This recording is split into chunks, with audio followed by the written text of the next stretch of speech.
শুভ দুপুর বন্ধুরা, আশা করব সবাই ভালো আছো। আর আশিয়া বিপিনের চ্যানেলের তরফ থেকে প্রত্যেককে শুভ দুপুর। আর রেসিপি কয়েকদিন পাঠাতে পারিনি, যাকে তো আজকে শনিবার বাড়িতে যেটা হচ্ছে সেটা হচ্ছে পটল পোস্ত। তো তেলের মধ্যে কালো জিরে, নুন আর হলুদ জাস্ট দিয়ে দিয়েছি। আর তারপরে পটলগুলোকে ছেড়ে দেবো। পটলগুলোকে ভালো করে ভাজা ভাজা করব, নাড়াচাড়া করব, মানে একটু নরম হয়ে যাবে। আর অবশ্যই কিন্তু পটলগুলো একটু ছোট নিলে ভালো হয়, মানে একটু আরেকটু ছোট সাইজের, মানে কচি আরও যেগুলো হয় সেগুলো। তবে আজকে বাজার থেকে এই ধরনের পটলই এনেছে, আর পটল পোস্ত পড়ার কথা।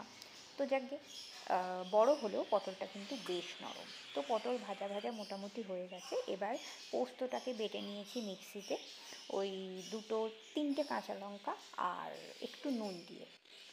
তো যথারীতি পটলের সঙ্গে মিশিয়ে দেবো, পোস্তটাকে দিয়ে নাড়াচাড়া করব, দিয়ে এবার একটু হতে দেব, মানে তেল ছাড়তে হবে এরকম অবস্থাতে বাটিটা ধুয়ে আর একটু জল মেশাবো, মিশিয়ে তারপরে পটলটাকে আর একটু ভালো করে পোস্তর সঙ্গে নাড়াচাড়া করব। কারণ পটলের ভেতরেও তো পোস্তর যে রসটা, মানে পোস্তগুলো ঢুকতে হবে, তো সেই জন্য।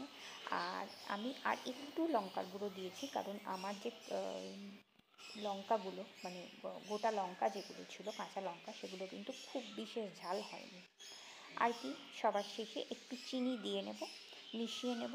আর তো সেরকম কোনো কিছু নেই। যতটা তোমরা আর একটু যদি জল দিতে চাও দিতেই পারো।